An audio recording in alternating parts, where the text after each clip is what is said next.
Excavator চলে গেছে। হাতুড়ি শাবল দিয়ে ভাঙা চলছে ধানমন্ডি ৩২। রাজধানীর ধানমন্ডি ৩২ নম্বরে শেখ মুজিবুর রহমানের বাড়িতে আজ বৃহস্পতিবার দুপুরে ভাঙচুর চলতে দেখা গেছে। বাড়ির ভেতর থেকে যে যা পাচ্ছেন নিয়ে যাচ্ছেন। গত রাত থেকে এক্সকাভেটর দিয়ে বাড়িটি ভাঙা হচ্ছিল। তবে আজ সকাল 10:30টার দিকে এক্সকাভেটর সরিয়ে নেওয়া হয়। এরপর মানুষকে হাতুড়ি শাবল হাতে বাড়িটিকে ভাঙতে দেখা যায়। ঘটনাস্থল থেকে বিই নিউজের সংবাদদাতা জানান, আগুনের যে বর্তমান প্রভাব সেটা পুরো জ্বলছে, পুরো একদম গতি সম্পদ ছাই করে দিচ্ছে। যে এই সকাল থেকে রাত থেকে যে আগুন চলতেছে, এখনো দপদপ করে জ্বলতেছে। মানুষ খুবই ভয়াবহ অবস্থান করছে রাজধানীর ৩২ নম্বর বাড়ি। আপনারা একটু সরাসরি দেখুন যে আগুন কি পরিমাণ জ্বলতেছে। মানুষ তাদের ক্ষোভ প্রকাশ করতেছে এবং তাদের যে হিংসা এখনো মানুষ আগুনের ভিতরে কত পরিমাণ করতেছে। দর্শক, এখানে ঢোকার কোনো পরিস্থিতি নাই, এখানে অনেক ভয়াবহ দেখা আমরা এখন অবস্থান করছি বঙ্গবন্ধু বাড়ি ৩২ নম্বরে। এখানে ভয়াবহ অবস্থা, আগুন, মানুষ এত পরিমাণ জ্বালিয়েছে যেখানে ঢোকার কোনো অবস্থা নাই। যে যার কিছু আছে সবকিছু নিয়ম চলছে।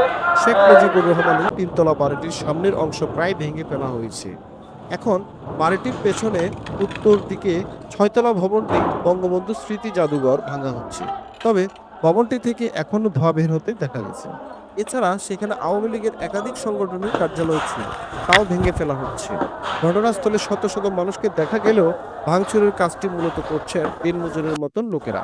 ভবনের ভেতর থেকে বই, স্টিল, লোহা, টিন ও কাঠসহ বিভিন্ন জিনিসপত্র ভেঙে নিয়ে যাচ্ছেন অনেকেই। এ সময় মাথায় জাতীয় পতাকা বাঁধা এক তরুণকে শেখ রাসেলের উপর লেখা একটি বই হাতে বঙ্গবন্ধু স্মৃতি জাদুঘর থেকে বেরিয়ে আসতে দেখা যায়। তিনি বলেন, আমি এটি ভেতরে পেয়েছি, যে যা পাচ্ছেন নিয়ে যাচ্ছেন, এখন আর তেমন কিছুই নেই।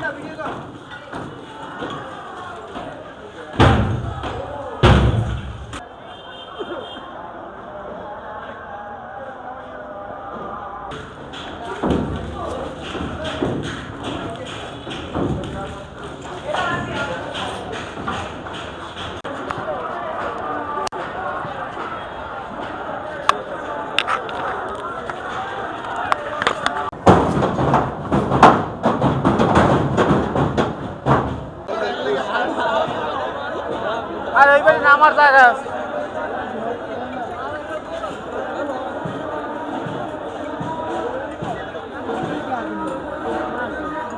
হ্যালো,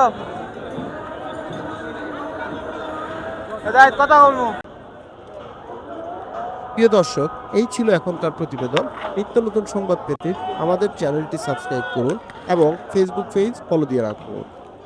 এই রানা, বি নিউজ, ঢাকা।